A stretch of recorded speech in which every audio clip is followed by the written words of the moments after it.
하나님 말씀 보겠습니다. 하나님 말씀은 마가복음입니다. 마가복음 10장 13절부터 16절까지의 말씀을 교독을 합니다. 신약 성경 71페이지입니다. 신약 성경 71페이지에 있는 마가복음 10장 13절부터 16절까지의 말씀 교독합니다. 13절의 말씀을 제가 먼저 봉독해 올립니다. 사람들이 예수께서 만져주심을 바라고 어린 아이들을 데리고 오매 제자들이 꾸짖거늘 예수께서 보시고 노하시어 이르시되 어린아이들이 내게 오는 것을 용납하고 금하지 말라. 하나님의 나라가 이런 자의 것이니라. 내가 진실로 너희에게 이르노니 누구든지 하나님의 나라를 어린아이와 같이 받들지 않는 자는 결단코 그곳에 들어가지 못하리라 하시고 그 어린아이들을 안고 그들 위에 안수하시고 축복하시니라. 아멘. 사람들이 이야기하는 것이 있습니다. 20세기는 여성을 발견한 시기다. 즉 여성들의 참정권이나 1900년대에 그리고 2000년대로 넘어오는 그 시기에는 이제 여성들의 지위가 높아지는 시기였다라고 하면, 그러면 21세기는 누구를 발견한 시기냐? 21세기는 어린아이들을 발견한 시기다라고 학자들이나 사람들이 이야기를 하고 있습니다. 이것은 거꾸로 이야기한다면 21세기가 되기 전까지는 아이들은 그렇게 존중받지 못하는 세대였다라는 겁니다. 심지어 로마 시대에는 더욱 그러했습니다. 고대 로마 시대에 한 편지가 발견되었는데 어떤 사람이 자기 아내에게 쓰는 편지로서 그 편지에는 뭐라고 적혀 있었느냐?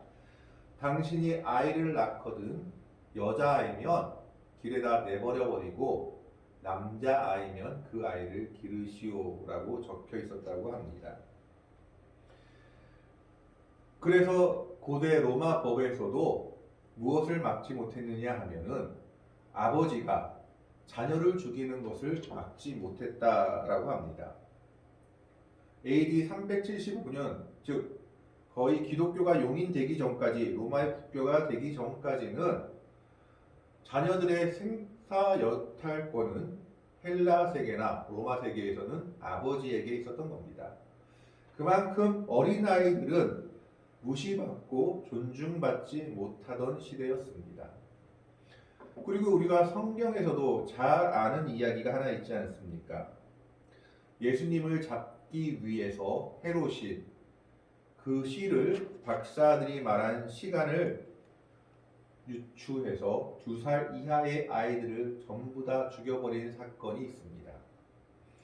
그리고 구약에서는 애굽에서 히브리 노예들이 아이가 태어나면 남자아이면 다 강물에 던져버리라 라고 명령한 것이 성경에 기록되어 있는 것을 보게 됩니다. 그만큼 아이들은 고대 세계에서는 그리고 근대에 이르기까지 존중받지 못하는 세대였습니다.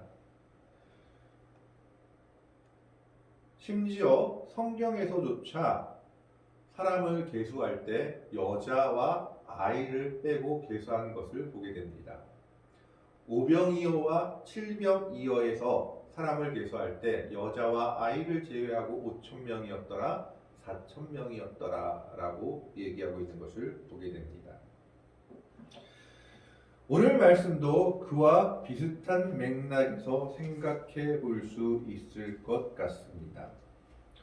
오늘 말씀에 보면 사람들이 예수께서 만져주심을 바라고 어린아이들을 데리고 예수님 앞으로 나왔습니다.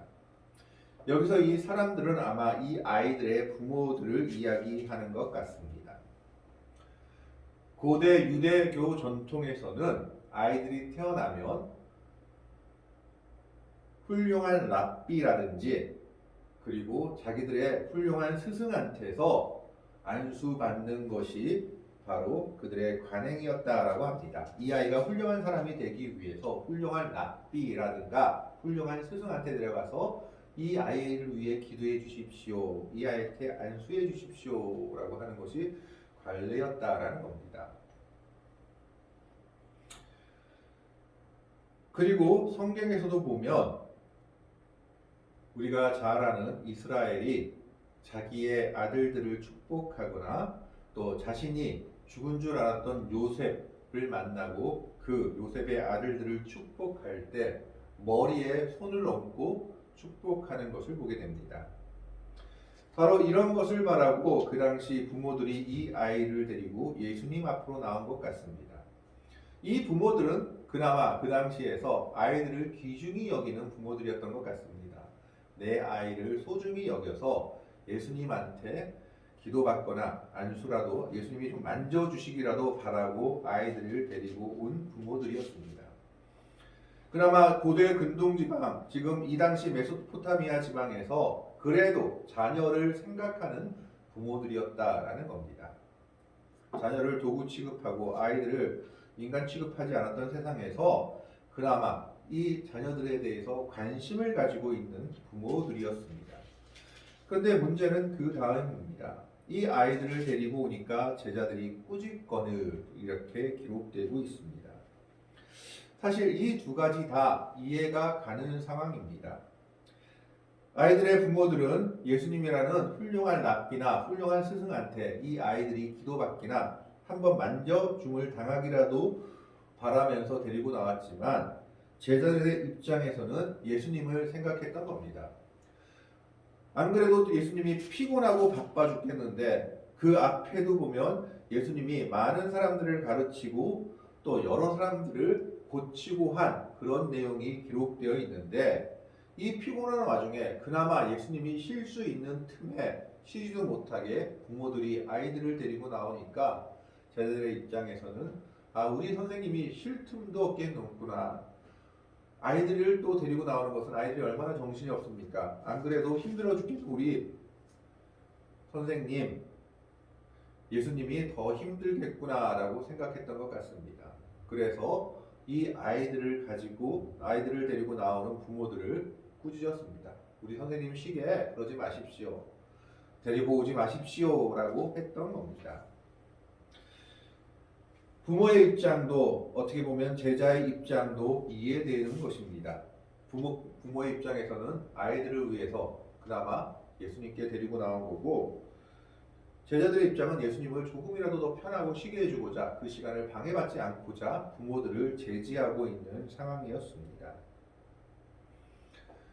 그런데 우리가 한 번 더 역으로 생각해 보면 만약 아이들이 아니라 그 당시 황제라든지 유대의 왕이라든지 높은 귀족의 사람들이 예수님께 나왔다면 제자들이 막았을까요? 아마 제자들은 막지 않았을 겁니다.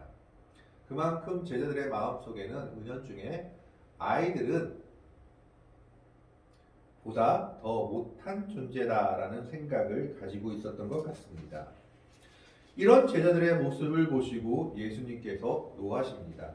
14절의 말씀에 보면 예수께서 보시고 노하시어 이르시되, 여기서 노하다라는 말은 정말 성을 냈다, 화를 냈다라는 뜻도 있지만 헬라어 원어를 보면 몹시라는 단어와 슬퍼하다라는 단어가 결합된 단어라고 합니다. 그러니까 이 단어의 원래의 뜻은 그것을 보고 예수님이 몹시 슬퍼하셨다, 몹시 탄식하셨다라는 뜻도 가지고 있는 겁니다. 예수님은 제자들로 인해서 아이들이 자기 앞으로 나오지 못하는 상황을 너무 슬퍼하시고 너무 안타깝게 여기신 겁니다. 이 고대 근동지방에서 아무도 이 아이들에 대해서 관심을 갖지 않고 이 아이들의 생사 여탈권이 그 당시 로마 사회에서는 아버지의 손에 달려있듯이 이것이 로마의 법으로도 금지할 수 없었던 시대에 예수님은 이 아이들에 대해서 관심을 가지고 이 아이들의 소중함을 알고 있었던 겁니다. 그렇기 때문에 예수님은 그 제자들을 꾸짖고 있습니다. 이 성경이 똑같은 내용이 마태복음에도 그리고 누가복음에도 기록되어 있습니다. 그러나 이 성경의 내용들을 가만히 보면 이 내용을 보고 제자들을 꾸짖었다라고 기록되어 있는 것은 오늘 마가복음이 기록되어 있는 것을 봅니다. 그러면서 예수님께서 이렇게 얘기하십니다. 이르시되 어린아이들이 내게 오는 것을 용납하고 금하지 말라. 절대 아이들이 예수님께로 오는 것을 길을 열어주지 그것을 금하지 말라라고 명령하고 있는 겁니다. 강조해서 명령하고 있습니다. 아이들이 내 앞으로 나오는 것을 절대 금하지 말라라고 제자들에게 바라고 있는 겁니다. 그러면서 한마디 더 덧붙이십니다. 하나님의 나라가 이런 자의 것이니라. 즉 천국의 주인 하나님의 나라를 소유할 자들은 바로 어린아이와 같은 사람들이다. 어린아이들 같은 사람들이 어린아이가 바로 천국의 주인이 될 것이다 라고 말하고 있는 겁니다.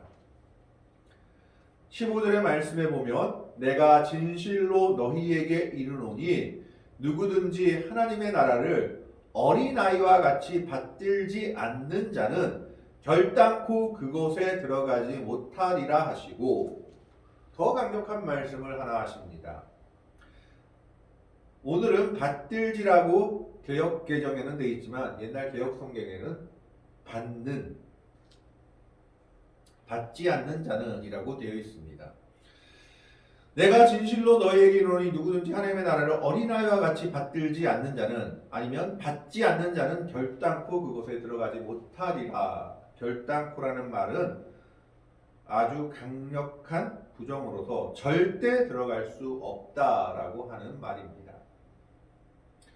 예수님은 지금 제자들에게 아이들이 예수님께 나오는 것을 막는 것을 너무 슬퍼하시고 탄식하시면서 절대 아이들이 내 앞에 나오는 것을 막지 말라. 천국이 이런 아이들의 것이다. 그리고 덧붙여서 말씀하십니다.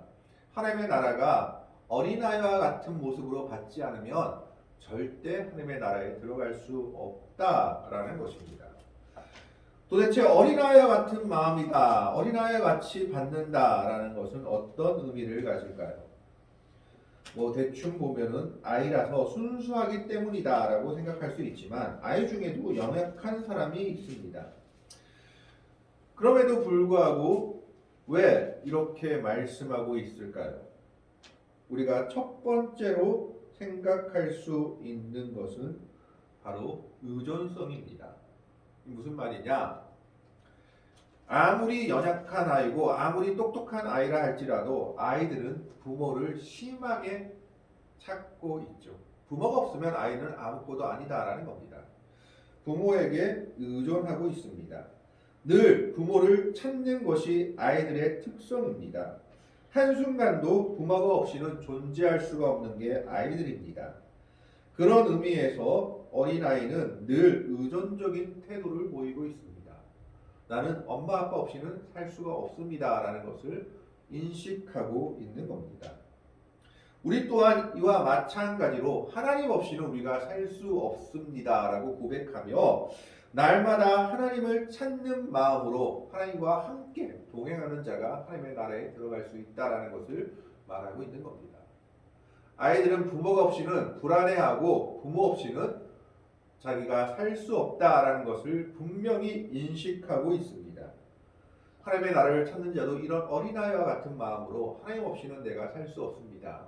하나님만이 나의 구원입니다 라는 것을 인식해야 한다라는 겁니다. 두 번째는 수용성입니다. 어른들보다 어린아이들은 무언가 그리고 진리에 대한 수용성이 훨씬 높습니다. 예를 들자면 말씀을 전하면 그대로 받아들입니다. 어른이 되면 여러 가지를 따져 묻게 되죠. 아니 홍해가 어떻게 갈라질 수 있지? 그리고 홍해가 어떻게 그 시간에 다시 닫힐 수 있지? 60만이나 되는 사람이 홍해라는 이 작은 바다를 어떻게 건널 수 있지라고 생각하며 의문을 표하게 됩니다. 하지만 아이들은 하나님의 말씀을 있는 그대로 받아들입니다. 아이들은 진리의 말씀을 그대로 수용하고 있다라는 겁니다. 생각이 복잡하지 않다라는 겁니다. 하나님이 나를 믿으면 예수님께서 구원받을 것이다 라고 생각하면 있는 그대로 받아들이고 예수님을 믿어야지 구원받는구나 생각한다라는 겁니다. 그것이 바로 아이들의 모습이고 아이들이 수용성의 내용입니다. 이런 아이들이 진리를 그대로 있는 그대로 받아들이는 것처럼 아이의 모습과 같이 진리를 있는 그대로 받아들이는 사람만이 하나님의 나라에 들어간다라는 겁니다. 그렇지 않으면 결단코 하나님의 나라에 들어갈 수 없다라고 말하고 있습니다. 심지어 예수님은 마가복음 9장 36절, 37절에 뭐라고 얘기하냐면 어린아이 하나를 데려다가 그들 가운데 세우시고 앉으시며 제자들에게 이르시되 누구든지 내 이름으로 이런 어린아이 하나를 영접하면 곧 나를 영접함이요 누구든지 나를 영접하면 나를 영접함이 아니요 나를 보내신 이를 영접함이니라 라고 말씀하고 있습니다. 아이를 섬기는 것이 예수님을 섬기는 것이요 그것이 곧 하나님을 섬기는 것이다. 영접하는 것이다 라고까지 말씀하고 있는 겁니다. 그만큼 이 아이들에 대해서 얼마나 귀중한 존재인지를 말하고 있습니다. 그들이 커서 어른이 되고 그들이 결국 이 사회를 이끌어 나갈 미래의 기둥들이 될 수밖에 없는 존재들이기 때문입니다.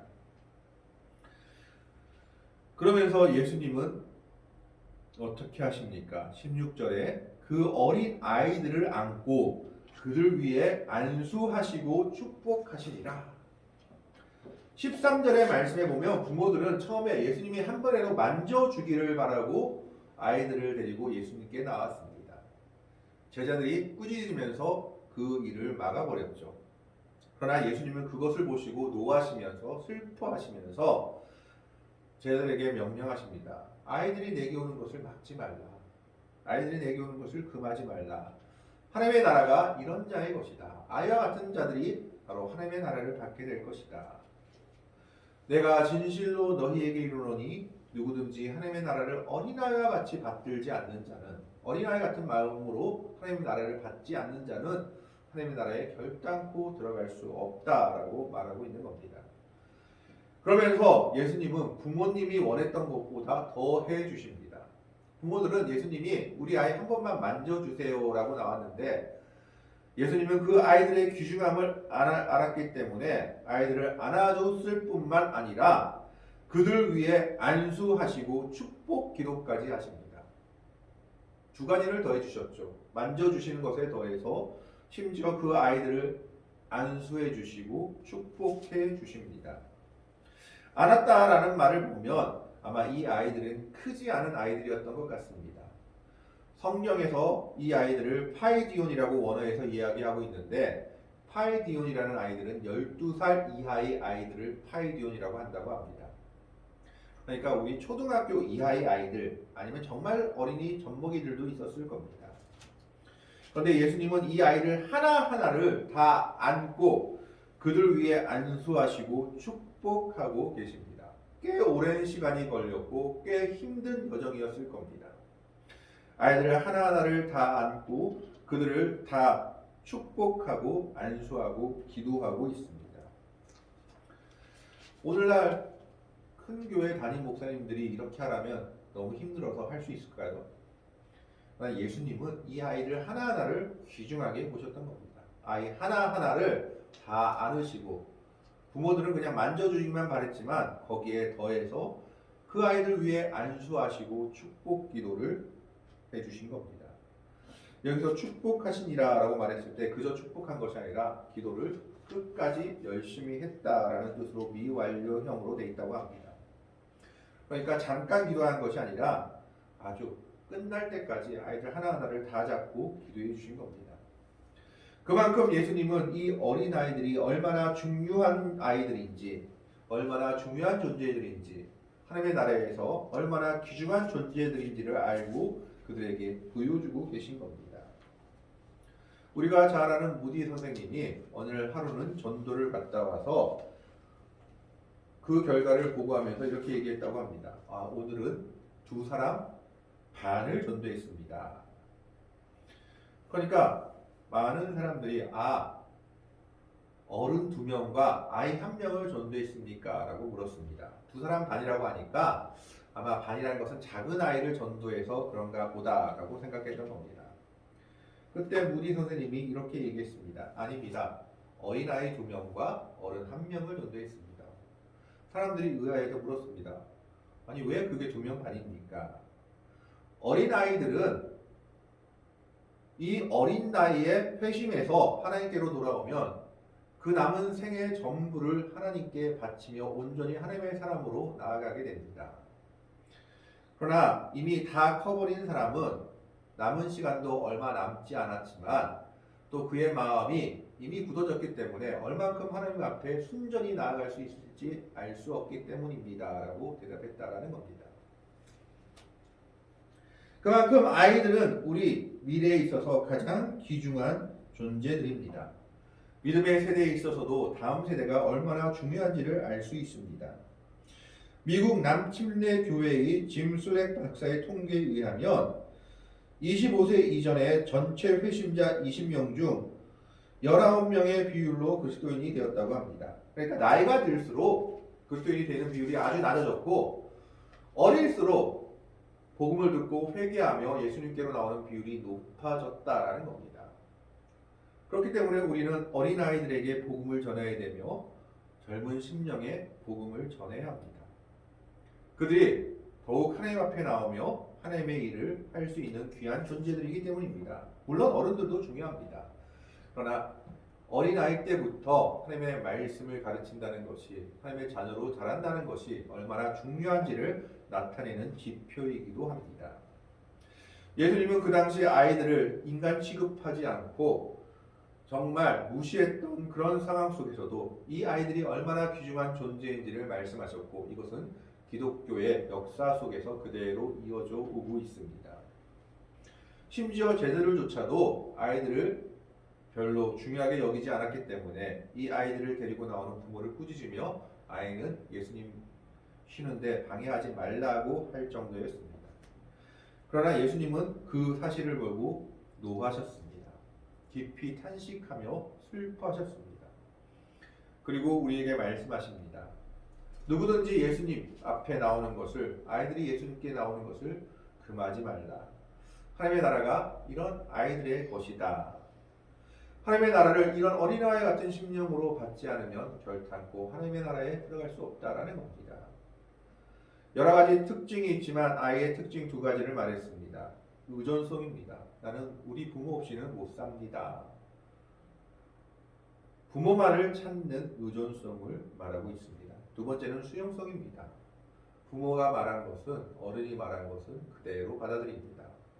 우리가 하나님의 말씀, 진리의 말씀을 그대로 받아들이는 수용성이 있어야 한다라는 겁니다. 오늘은 어린이 주일입니다. 이 어린이 주일날 우리는 아이들의 중요함에 대해서 믿음의 자녀들의 중요함에 대해서 다시 한번 생각해 볼 수 있기를 바랍니다. 예수님은 이 아이들을 너무나 귀중한 존재로 여기셨습니다. 오늘 말씀에서 부모들은 만져주신만을 바라고 나왔지만 예수님은 만져주시고 안아주실 뿐만 아니라 이 아이들을 얼마나 귀중한 존재인지를 보여주십니다. 안수하시고 축복하시며 끝까지 기도해 주십니다. 여기서 축복하시라는 단어는 열렬히 축복하시다라는 뜻을 가지고 있다고 합니다. 오늘 우리는 이 예수님의 마음처럼 우리에게 주신 귀한 믿음의 자녀들을 사랑의 눈으로 돌볼 수 있어야 하며 우리 교회를 통해서도 이 믿음의 자녀들을 배출할 수 있고 귀한 믿음의 자녀들을 바라볼 수 있어야 합니다. 물론 한 영혼 한 영혼의 가치는 똑같이 귀중합니다. 그러나 우리가 미래를 바라본다면 우리에게 주신 귀중한 다음 세대가 얼마나 소중한 아이들인지 그리고 주일학교가 교회에서 얼마나 중요한 존재인지를 생각해 봐야 될 겁니다. 예수님은 그들을 너무나 귀중한 존재로 여기시며 그 힘든 와중에서도 이 아이들을 안고 축복하고 안수하고 기도하는 것을 마다하지 않으셨습니다. 이 예수님의 심정으로 우리의 귀한 자녀들을 바라보며 미래의 세대를 바라볼 수 있는 믿음의 세대들이 되기를 이 아이들을 귀하게 섬기며 나아가는 교회가 될 수 있기를 주님의 이름으로 간절히 축원합니다. 기도하겠습니다. 하나님, 오늘은 예수님의 마음을 봅니다. 부모들은 만져주신만을 바랬지만 예수님은